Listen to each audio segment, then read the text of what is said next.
ሰላም ዛሬ ዩኒት 2 እንጀምራለን ማርኬት ስትራክቸር ኤንድ ዲሲዥን ኦፍ ፋርምስ የሚለውን ዩኒት ማለት ነው። በሱ ውስጥ ያሉ ቶፒኮችን ዛሬ እናጠናለን ማለት ነው። በመጀመሪያ ላይ ያለው ነገር ስለ ማርኬት ስትራክቸር ነው ያለው። ማርኬት ስትራክቸር ማለት እንዴት ነው ኦርጋናይዝ የሚደረገው ወይ ስትራክቸር ውስጥ ምን አይነት ሰብ ስትራክቸሮች አሉ የሚለውን ነገር ነው ያለው ማለት ነው። መጀመሪያ ላይ ያለው ስትራክቸር ፐርፌክት ኮምፒቲሽን ይባላል። ፐርፌክት ኮምፒቲሽን ማለት ውድድር ማለት ነው። በተለያዩ ፋርም ማለት የተለያዩ ምርት የሚያመርቱ ወይም ሽያጭ የሚሸጡ ካምፓኒዎች ወይም ድርጅቶች እንደማለት ናቸው ብላችሁ አስቡ። ስለዚህ በዚህ ፐርፌክት ኮምፒቲሽን በሚባለው ወይም ፍጹም ውድድር ባለበት ሁኔታ ምናሉ አይደንቲካል ፕሮዳክቶች ነው የሚሸጡት። አይደንቲካል ፕሮዳክቶች ነው ማለት እያንዳንዱ ሻጭ የሚሸጠው እቃ ተመሳሳይ ነው። አንዱ መለየት አንችልም ማለት ነው። ለምሳሌ ኤ እና ቢ የሚባሉ ሱቆች ቢኖሩ ከኤ የሚገዛው ለሌላ ሰው ከቢገዛውት ቢሸጠው ያ ሰው አያውቀውም ማለት ነው።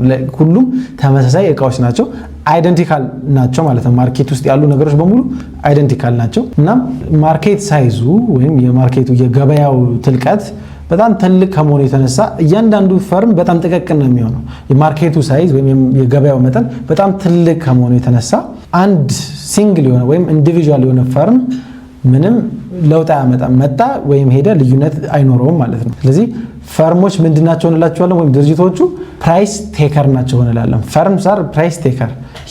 ገንዘቡ ወይም ዋጋ የእቃዎችን ዋጋ እነሱ መጨመርም መቀነስም አይችሉም። የተሰጣቸውን ዝም ብለው ይቀበላሉ ማለት ነው። ይሄ ፕራይስ ቴኪንግ ይባላል። ፈርሞቹ ይቀበላሉ ማለት ነው።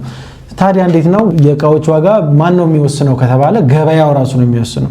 በሰፕላይ እና በዲማንድ በአቅርቦትና በፍላጎት መካከል ያሉ ነገሮች ራሳቸው ተስማምተው የሚያመጡት ውጤት ነው ዋጋ ማለት ነው። ስለዚህ እያንዳንዱ ፈርም ኢንዲቪጁዋል ፈርም ወይም ድርጅቶች ምንም ለውጥ አያመጡም ማለት ነው። ፐርፌክት ኮምፒቲሽን አሁን ለምሳሌ ያክል አንድ መርካቶ አካባቢ የተደረደሩ 100 ሱቆችን አስቧቸው። ሁሉም ተመሳሳይ ነገር የሚሸጡ ቢሆን አስቧቸው። መጀመሪያ ላይ ያለው ሱቅ ልብስ እየሸጠ ከሆነ አንድ ሸሚዝ ከሆነ የሚሸጠው ያን ሸሚዝ ከ100 ብር ነው 200 ብር አድርጓለሁ ቢል ሰው ምንድን ነው የሚያደርገው? ወደ ሁለተኛው ሱቅ ሄዶ ነው የሚገዛው አይደለ?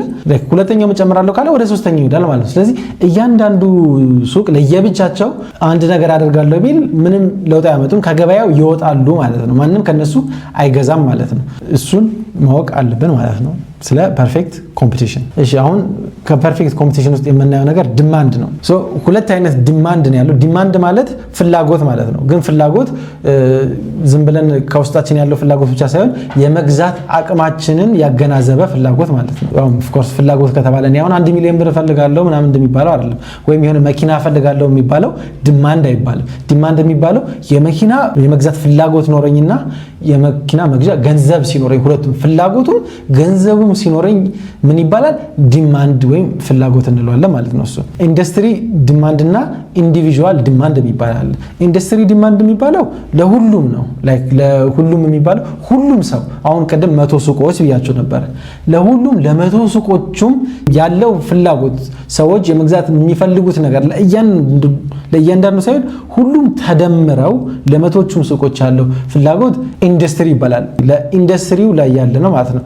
የሸሚዝ ሽያጭ ኢንዱስትሪ ላይ ያለ ፍላጎት ወይም ዲማንድ እንለዋለን ማለት ነው። ኢንዲቪጁዋል ፈርም ዲማንድ የሚባለው ደግሞ በዛ በመቶቹ ሱቆች ውስጥ ያሉት እያንዳንዱ ሱቆች የሚያገኙት የገበያ ብዛት ነው።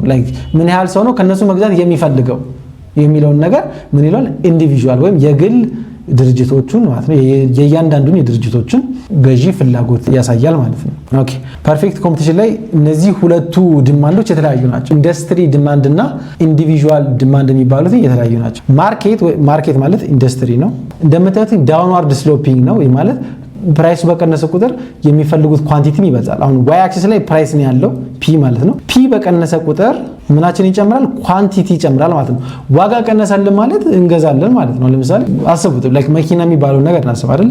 የመኪና ዲማንድ ማለት መኪናው አሁን 4 ሚሊዮን ብር የሚሸጥ መኪና 2 ሚሊዮን ብር ቢሸጥ ዋጋው ቢቀንስ መግዛት የሚፈልጉ ሰዎች መጠን በዛው ልክ ይጨምራል አይደል? ወይም አንድ ሰው ከ4 ሚሊዮን ብር 2 ሚሊዮን ብር የመኪና ዋጋ ወረደለት ማለት መግዛት የሚፈልገው የመኪና መጠን ብዛት ይበዛል ማለት ነው።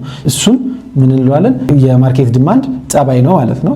ፕራይስ በቀነሰ ቁጥር ዲማንዱ ይጨምራል ማለት ነው። ያው እንደምታዩት ማለት ነው። ለምሳሌ እዚች ጋር ብትሆን ፕራይሷ ከዚች ነጥብ ከኤ ወደ ቢ ቢቀንስ ያለን የኤ ላይ ያለን A1 እንበለው ያለን የዲማንድ መጠን B ደግሞ B1 ብንለው እንደምታዩት ከA1 እና ከB1 B1 ይበልጣል ማለት ነው። ስለዚህ ዲማንዱም ከፍ ያለ ነው ማለት እንችላለን ማለት ነው። If firms accept the market price they will have constant demand አሁን ይሄኛው ያየነው ኤክስ ማድረግበት ምልክት ያደረኩበት ማርኬት ወይም ኢንዱስትሪ ዲማንድ ነው ብለናል። ይሄ ማለት ሁሉም ለያንዳንዱ ፈርም ሳይሆን ሁሉም ፈርሞች አጠቃላይ እንዳለ ተደምረው ወይም አግሪጌት ተደርገው ተሰብስበው ማለት ነው ያለው የዲማንድ ወይም የፍላጎት መጠን ነው። እያንዳንዱ ድርጅት ምንድነው የሽያጭ ፍላጎት የሚያገኘው ወይም ገዢ ፍላጎት የሚያገኘው እንዴት ነው የሚለው ነገር ነው ያለን። ምንድነው ብለናል ልክ እንደጀመርን ድርጅቶቹ ዋጋ ትንሽ እንኳን የሚጨምሩ ከሆነ ወደ ሌላ ሱቅ ሄጄ መግዛት ስለምችል ያንን ሱቅ ተዋዋለሁ አይደል? ስለዚህ የማርኬት ፕራይስ ያለው ወይም ቀደም ገበያው ያወጣል ያለው ፕራይስ ወይም ዋጋ ላይ ከሱ እንኳን ትንሽ እንኳን የሚጨምሩ ከሆነ ዲማንዳቸው ዜሮ ነው የሚሆነው። ይሄ ማለት ማንንም አይገዛቸውም። ዋጋ ትንሽ ከፍ የሚያደርጉ ከሆነ ማለት ነው ማንንም አይገዛቸውም። ግን ዋጋውን የሚቀበሉት ከሆነ ይሄ በገበያ ተስማምተው ያለውን ዋጋ የሚቀበሉት ከሆነ አሁን ለምሳሌ የቀደሙ ሸሚዙን 100 ብር ነው ብለናል።